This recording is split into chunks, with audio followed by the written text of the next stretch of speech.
Did I lie? They said I lied, but did I lie? They said I lied, but did I lie? All of them got fired. Their contracts weren't renewed. They're with Netflix. So when I was told, and I believe the story was planted to make it look like I was misinforming the public, the person who gave me the information gives me a lot of information. The information that you just saw on the Diggs Boys, okay? So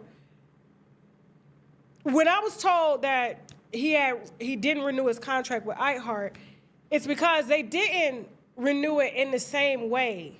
So now that I have all the details, I have all the details now, everything. And they can't say I'm really lying about it, right? So when I heard that, everybody was cheering him on, $200 million deal with Netflix, Charlamagne got this money. First of all, Charlamagne's show, The Breakfast Club, was number 5 of the podcasts that were picked. They had 4 other podcasts from iHeart that Netflix exclusively licensed from iHeart, so which means iHeart just traded them over to Netflix. Traded them over to Netflix. I think they sold 90% of their exclusivity, which means they obtained the right to audio, but all of that is reserved for Netflix, and how they want to drop it, they pretty much own it. So no, he didn't sign a traditional contract, and he did not sign a $200 million contract. He did not sign a $200 million contract. Okay?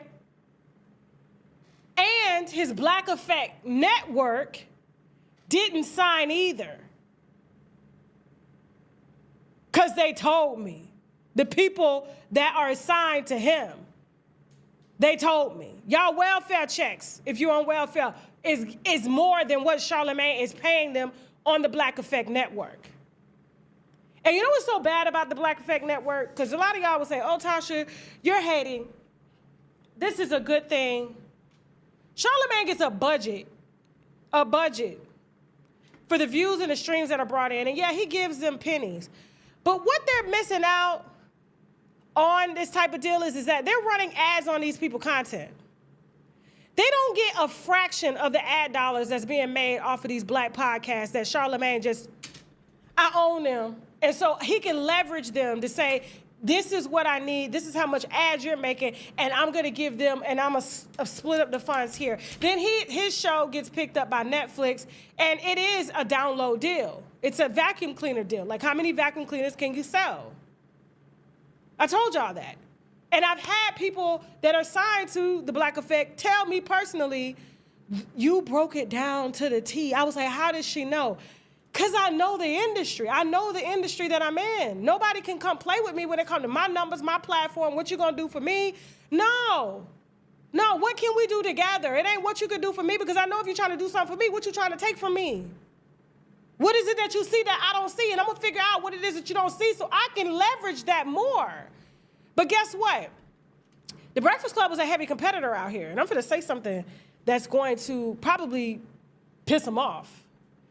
They out the way. So guess who they're piping and soft rolling onto the radio?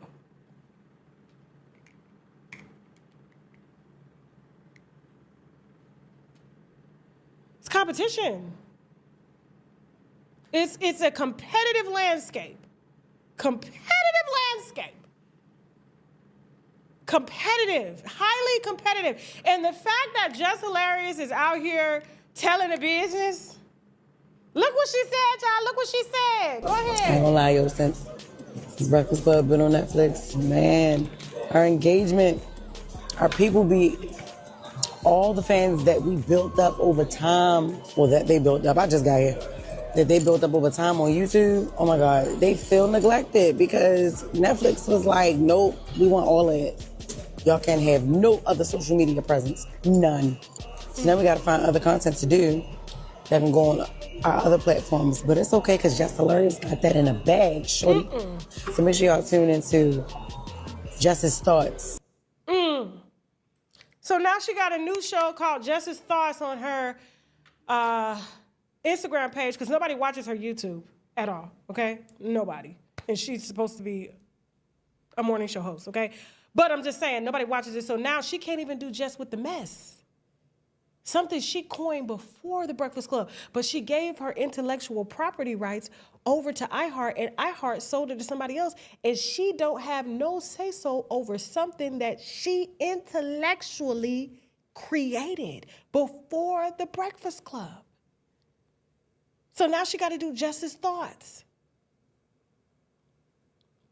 The engagement is done. Here's why it's stupid. This is why it was a stupid deal. One, you're used to a audience that likes to talk about the news, that likes to do what y'all doing here. It's like, what, 10,000 of y'all just on YouTube. We're streaming on Bigo, X right now, Facebook. We're streaming everywhere, okay? Our numbers are crazy, all right? Two, you get to interact with people. Y'all get to discuss. It's not just a one-sided conversation. Nobody's going to Netflix to Netflix and chill and binge watch the Breakfast Club episodes. It's just not happening. Nobody's leaving a free platform that you guys coined for years and got them used to go over to Netflix and sit down, and then they can't comment on exactly what they're used to doing. You didn't even soft roll your audience over there. This is an unmonetized audience that's not used to being called to do and pay for things from y'all, and now you're just gonna snatch it away from it and tell them, oh, you want us? Because you bigger than the program? Come see us, and they're saying no in the comments. But why it was crazy is because Netflix, I took a little weekend trip to Mexico. And when I got word that they were unhappy about how much exclusivity power that Netflix has, I said, well, let me see if I can access the show on Netflix in Mexico. No. Contrary to popular belief, yes, Netflix is a global platform, but you have to be licensed in Mexico to be able to see it. You can't see it.